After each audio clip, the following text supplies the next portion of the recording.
Hi friends, நாம் இப்போ இந்த வீடியோவில் எதை பற்றி பார்க்க போகிறோம் அப்படின்னா, தற்போது தமிழக முதல்வரான மு.க.ஸ்டாலின் அவர்களுடைய தாயாரான தயாளு அம்மாள் அவர்களுக்கு திடீரென நள்ளிரவில் உடல்நலக்குறைவு ஏற்பட்ட உடனே என்ன செய்வது அப்படின்னு புரியாமல் தவிர்த்து போன முதலமைச்சர் மு.க.ஸ்டாலின் அவர்கள் உடனடியாக அவங்க மருத்துவமனைக்கு போயிருக்காங்க. அதற்கு பிறகு அங்கே ரொம்பவே பரபரப்பான சூழல் ஏற்பட்டிருக்கு. அது பற்றின முழுமையான விவரத்தை இந்த வீடியோவில் பார்ப்போம்.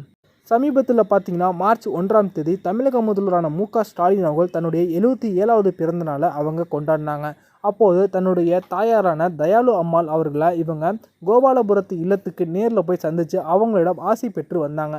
அப்போது அவங்களுடைய உடல்நிலை மோசமான நிலைமையில் இருந்துச்சு. அதற்கு பிறகு நேற்று இரவு பார்த்திங்கன்னா திடீரென தயாளு அம்மாள் அவர்களுடைய உடல்நிலை ரொம்பவே மோசமாக இருப்பதன் காரணத்தினால அவங்க சென்னை அப்போலோ மருத்துவமனையில் அனுமதிக்கப்படுவதற்கு அழைத்து செல்லப்படுறாங்க அப்படின்ற தகவல் முதலமைச்சர் மு.க.ஸ்டாலின் அவர்களுக்கு தெரிவிக்கப்பட்டுச்சு. இதனால் நள்ளிரவில் என்ன செய்வது அப்படின்னு புரியாமல் உடனடியாக காரை எடுத்துக்கொண்டு மு.க.ஸ்டாலின் அவர்கள் பார்த்திங்கன்னா சென்னை அப்போலோ மருத்துவமனைக்கு புறப்பட்டாங்க. அவங்களோடு ஸ்டாலின் அவர்களுடைய மனைவியான துர்கா அவர்களும் இருந்தாங்க அப்படிங்கிறது குறிப்பிடத்தக்கது.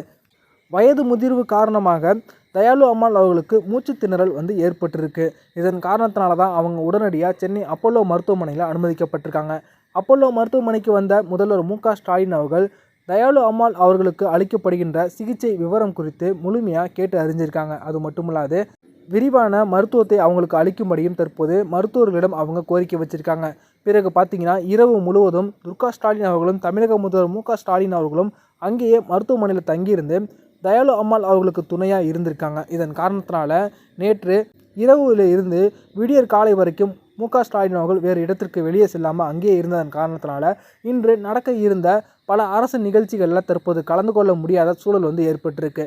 தான் அந்த நிகழ்ச்சிகளில் கலந்து கொள்ளாவிட்டாலுமே கூட அதற்காக மக்கள் யாரும் பாதிக்கப்படக்கூடாது அப்படின்னு சொல்லிட்டு அவங்க திமுகவில் இருக்கக்கூடிய மூத்த அமைச்சர்களை அனுப்பி வைத்து அந்த விழாவை மற்றும் நிகழ்ச்சிகளை அவங்க நடத்தி வச்சுருக்காங்க.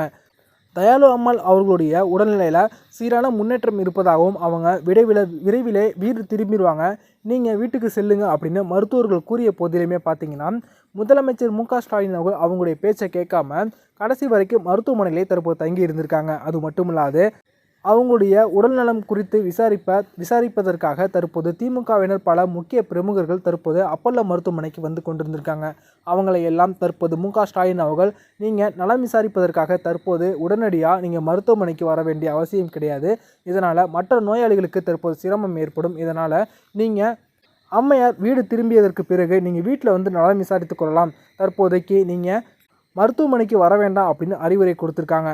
மு.க.ஸ்டாலின் அவர்களுடைய இந்த ஒரு செயல் தற்போது மற்ற அரசியல் பிரமுகர்களால் பெரிய அளவில் பாராட்டப்பட்டு கொண்டிருக்கு. இந்த வீடியோ உங்களுக்கு பிடிச்சிருந்துச்சுன்னா லைக் பண்ணுங்கள், ஷேர் பண்ணுங்கள். நன்றி.